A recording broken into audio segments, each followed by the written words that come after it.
Is the Gunk worth our time? We're about to find out. Welcome, everyone, to episode 213 of 1 Hour, 1 Decision, 1H1D. I am Chris. And I am Tom. And we take 60 minutes and play a random game on Xbox Game Pass and decide, well, Tom, do gunks have feelings? Is it more than one gunk, or is it one really big gunk? That's a good question. And we'll find out, as we are going to be talking about this game developed by Thunderful. And this game came out back in December of 2021 on PC and Xbox Series consoles and Xbox One, apparently. There you go. So there you go. It went, interestingly, for the games that we've played so far, not as multi-platform as these games tend to be. So yeah, and interesting that here we are several years later and it hasn't gotten to anywhere else. Yeah, that's right. Yeah, and well, I played this on the PC, Tom, and it was 10.66 gigabytes on the PC. What about you? Cost savings here on the Series S, 9.77 gigabytes. Wow. Okay. Yeah. Now, what kind of game is this? I put, perhaps generically, a third-person action platformer. Oh, okay. I put third-person platformer sci-fi power washing simulator. Yes, that captures the game better. Yeah. But I think that's a genre all to itself, isn't it, though? Yeah. I mean, this power washing simulators are a thing, and I believe we've done it on our show, too. Yes.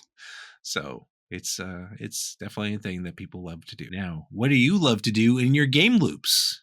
Okay, so I put explore an alien world, sucking up gunk wherever you find it.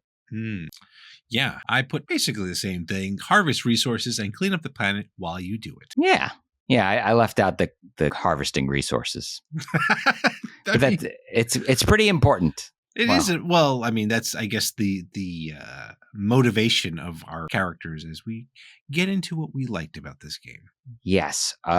So I think the cleaning mechanics felt really good. Like, there's aiming, there's scanning, there's sucking up all this gunk, and it really is the core of the game. Yeah. And I think it handles it very well. And then when you successfully clean up an area, you get like a little animation thing that, the environment kind of restores. Right. And you feel like, yeah, I'm getting somewhere. Yeah. It kind of happened like when we were playing Lightyear Frontier, I believe, right? Mm-hmm. It's the same issue where once you did clean something up, the world changes back to a more pretty version of it. So I was like, it's weird. I have to look back now at which game came out first. Like who stole what? Because I'm not to say that this type of mechanic hasn't been done in other games, which I'm sure it has. So So that yes, the premise of the game is to clean things up, but the reason why you're doing that is because you play a character called Ronnie. Yes. And she and her companion Bex, I believe is just short for Rebecca. Presumably. Are scavengers, and they have to go out and grab stuff to survive in this interplanetary sci-fi world that they're in. So, and they go down to this planet and decide to investigate, see what's going on. So it is a pretty looking game. Yeah, I agree 100%. I think right from the start, it starts kind of dark, right? And normally, like games that are dark, I'm like, why is it dark? It doesn't need to be dark. What are you trying to hide? But this darkness was really well done with like the lighting effects and the style of it. And I was like, yeah, okay, well, if every dark game did it this way, I wouldn't have problems with darkness. Yeah, I agree. So, like we've talked about ad nauseum here. When you have a style, when you have a theme that works and you stick to it, it's great. It's great. And kudos to them. Kudos to Thunderful on sticking to it and making it look pretty. And they have just overall, cool little animations throughout the game that I noticed that I thought was really cool. Like when you were in a inhospitable area where the gunk is, you see your character, Ronnie, put the mask on. And then when she's out of there, she pulls it off. It's just little subtle things, right? That you wouldn't even think about, but then it's like, that's cool. Yeah. And the vacuuming, like you mentioned before, the vacuuming is it's satisfying. It's just a very satisfying animation as you just kind of suck up all this goop away, and then it has that kind of nice pop as well. Like there's just like a nice mix of things. The animations, some of the sounds that you hear when you like collect things. It's just all really nice, pleasant. I discovered that in the pause menu, there's a photo mode. Oh. So they acknowledge that they know that their game looks good. Yeah. And you can do all kinds of cool things. Like you can remove the character from the shot. Like if you just want to take a pretty picture, you could totally do that. I thought the pause menu is pretty robust in general. There's lots of options. You can save at any time. Hey, there we go. I like that. Tom's seal of approval right there. And I feel like 2021 was also a year where like every game needed to have like a photo mode or something like that. It could be. There was a lot of games that were there was kind of like a string of that, right? Yeah. Like, and now they're just kind of like some of them have it, and then how much development time do they have to actually throw in a photo mode? And most people can just use the PlayStation, Xbox, whatever, to just click capture screenshot. Yeah. But I agree that it's nice to have these like more robust options for those photogs that are out there. Is that the word? I don't know. Photophile? What's the right word? Who knows? I don't know enough about it to weigh in there. But I did appreciate that they realize as the developers that this game looks good. Yeah. And that you're going to come across things you're like, man, I would take a picture of that. And you can. So yeah. Yeah. And this game just has like, talk about the audio and stuff like that. I just loved also the little banter in between Ronnie and Bex. It was just nice little, like, you learn so much about the two characters, their relationship with each other, and who kind of like runs the show between the two of them. Yeah. And it was just cool to just learn more about these characters while you're doing something, right? You weren't thrown into a cutscene to pause the experience. You're just learning about them as you're going about doing your thing, like collecting these resources, cleaning the world and stuff like that. So I appreciated that. Yeah, if it's nice when a game doesn't force you to watch a cutscene to give you exposition. And they find a way to give you the exposition while you're playing the game. Yeah. And this game definitely does that well. So yeah. I also liked the fact that the game's progression felt pretty satisfying. Like it was as a pretty nice clip, and I think they did a good job of like introducing new mechanics, and then you immediately get to use those mechanics, which I appreciate too. I thought that was when they do that, when you have a kind of tutorial world section. Yeah. And you get to apply it very quickly. I like that. It's the best way to get somebody comfortable with a mechanic or controls is like you give them something and then they need to use it, right? Yeah. And it should be more.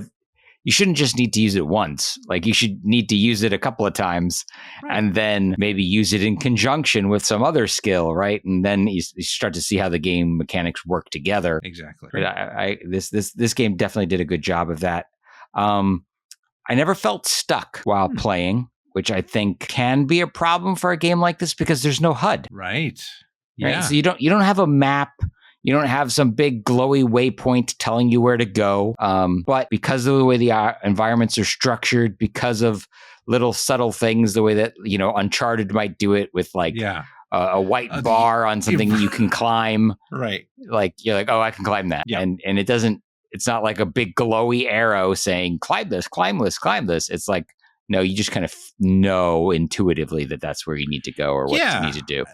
I guess like kind of going back to the style or whatnot, I think the thing I appreciated is like if you can see it, like you can essentially like get to it and there are visual cues, but not in the most overt ways that Uncharted did or Mirror's Edge or whatnot, like you're like, oh, I want to climb that, and it's like, okay, I can do that because, and then it just felt good. It just felt good overall. Like I agree, like just being able to traverse the world, it was good times all around. So, anything else you want to talk about here, or shall we move on to our dislikes?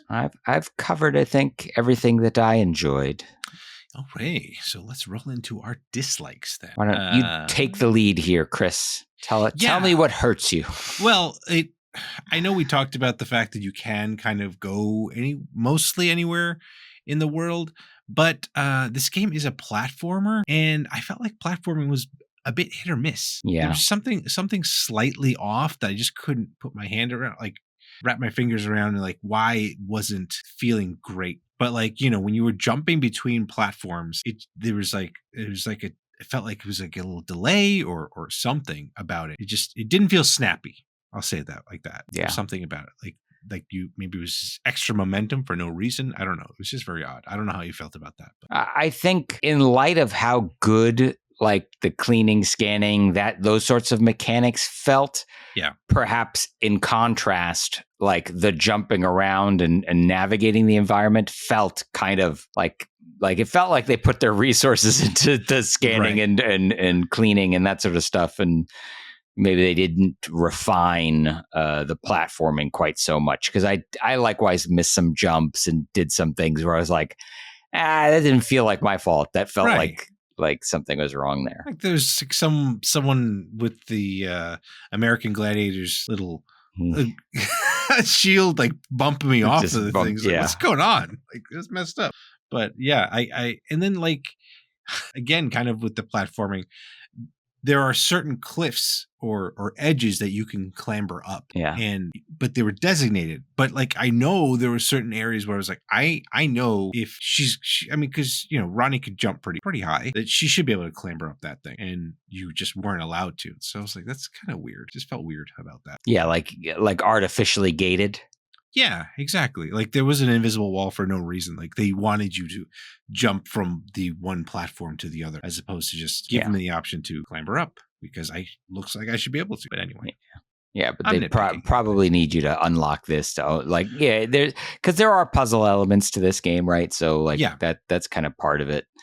I do think like one of the things that annoyed me about the scanning is that like some plants are scannable, but others were not. Yeah. And it just felt kind of arbitrary. I was like, so not all of the items are scannable, but this one, like, there's no real obvious sign that this should be and this shouldn't be. It all just looks like the environment, which is a credit, right? Like it all looks good and looks pretty and stuff like that. But like when I, cursor over this one thing, nothing. When I cursor over this other thing, oh yeah, you could scan that. And it's just seemed weird to me. It is weird. What else is weird? And again, I know this is just part of their style or theme. These characters, while they all look good, there's something off-putting about the fact that these characters only had 4 fingers. When you stare at it, it just looks weird. Like, because it just seems like, why couldn't they add that, that 5th finger somewhere? It just, you got the Simpson hand vibes, but like it just didn't fit with the rest of the aesthetic. I don't know. I just felt like there should have been another finger. I don't know. I'm being very nitpicky here. But it feels a little nitpicky on your end, but I will say that I also noted that I liked the way the environments looked, but the character models didn't look good to me up close. I think just generally. Okay. They looked a little kind of muddy, like clay that's not quite right, Okay. Maybe it's a little uncanny valley thing going on. I'm not really sure, but like, could be Series S as well. Yeah, it could be that. But, it could be that 1 gigabyte of extra whatever that you had that I don't have. But I'm thinking maybe it's just, like when you're from behind the character and zoomed out a little bit, everything looks fine. Yeah. But when you get up nice and close, maybe while the characters are talking or something, I noticed that the sync didn't feel quite right with the dialogue. I don't know.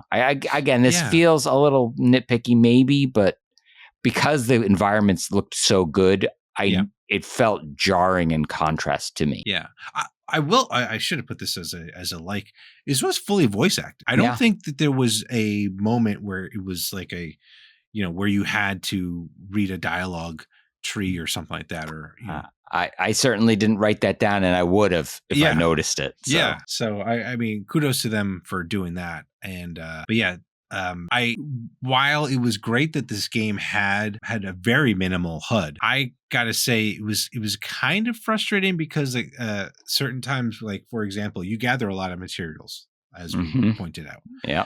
And as you progress further and further into the planet, I am, I guess, a nitwit without a map, so I have no navigational skills, so it's like me trying to find the way back, because the other part of it is there is an upgrade system, right? Your parts and stuff like that are able to be, better jumping abilities and stuff like that. And you can't do that. You can't upgrade that on the fly. You have to go back to the ship and you have a designated like workbench that you go and upgrade your stuff. But if you're all the way back in wherever you are, and then you're trying to get back to, the ship, it would be nice if I had like a little like waypoint system to help me track myself back home or something like that. Yeah. Or back to the ship.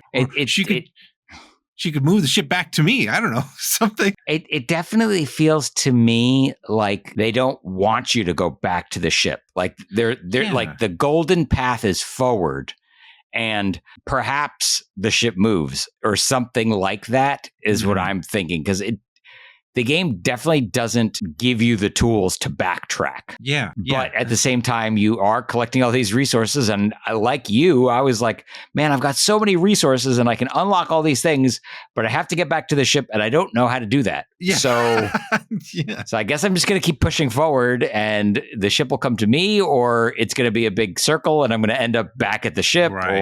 That's kind of the way I imagined it. I was like, at some point, the ship's going to come to me or I'm going to get to the ship. Like the game's going to want me there and I'm going to get there. Yeah, that's fair. But cool. Anything else here you want to bring up in your dislikes? Okay, I have two other things. One is that you can suck up the gunk through obstacles. Oh. So like if you're like standing on a ledge or at the bottom of a cliff or something, you can suck up the gunk that's up on top through the wall. And that feels kind of broken to me. Like you probably, like if it's a vacuum cleaner, right? Like I've got to have line of effect to the gunk, I would think. But you don't need it here. No. And the other thing that drove me up the wall with the voice acting is they kept saying solder instead of solder. Is that just me? Oh yeah. I don't know. Maybe when you put two things together with metal, it's called soldering. Yeah, but it's spelled soldering iron. Yeah. But it's spelled SOLDER, right? Like like I could understand why if you didn't know how to pronounce the word, you might say it that way. But like it was very jarring because it comes up a lot. They say it a lot of times. Yeah. Yeah, you're right. And maybe it's just because of wherever their voice actors were from. And maybe that's how it's pronounced in a distant land. Yeah, not here in America. Tell us in the comments. Yeah, there you go. All right, cool. Well, that is a shame. But look, guys, we're just nitpicking here. That's all we're doing here. I disliked it. So it's in my dislikes. In fact, it was the first thing in my dislikes because it happened a number of times right when I started playing the game. So Tom had to write it down. I did because it was irritating me. Yeah, that's fair.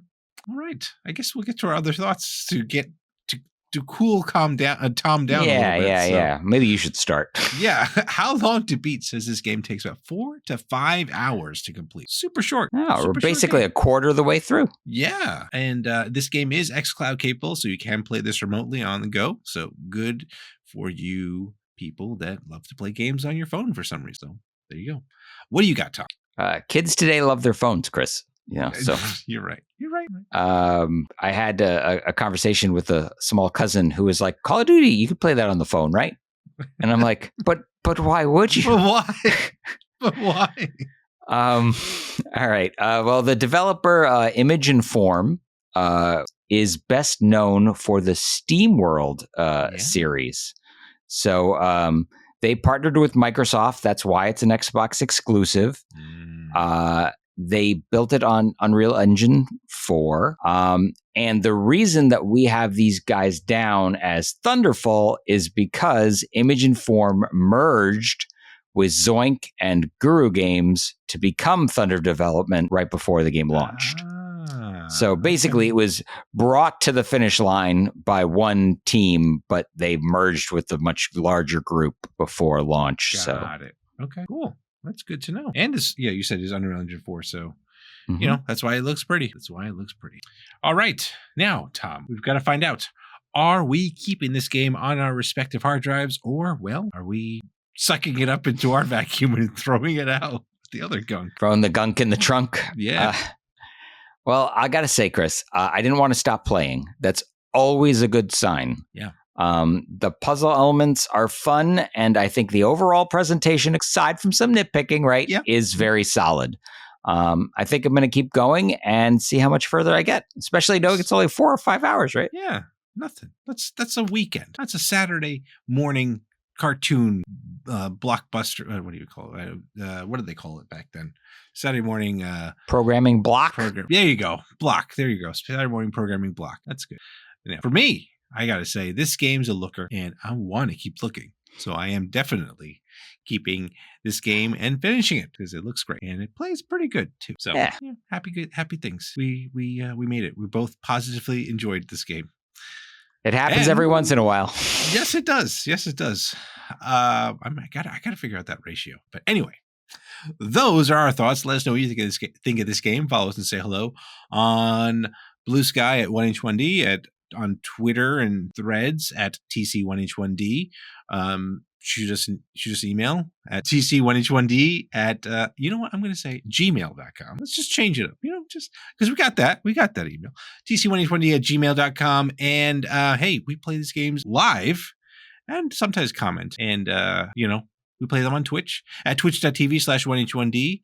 And, you might be watching this on YouTube. And if you are, send us a comment down below. Maybe you know the reason why they use 3 fingers or three appendages, 4 fingers, but three non-opposable thumb fingers. Yeah, or why they say solder funny. And why do they say solder funny? That'd be great. Let Tom know. Tom needs to know. He literally wrote this as his first dislike, and we need to know. But 1H1D is part of the QTB network, and if you like any great gaming content, check it all out at quitthebuild.com/network. Now, Tom. Yes, Chris. We need to now solder on. No, I don't know. We need to connect this game to our next game through the surprise me button and find out what we are playing next. So, here we go. All right. Creatures of Ava. I was interested in this, but I haven't played it yet, so it counts. Yeah. Let's do it.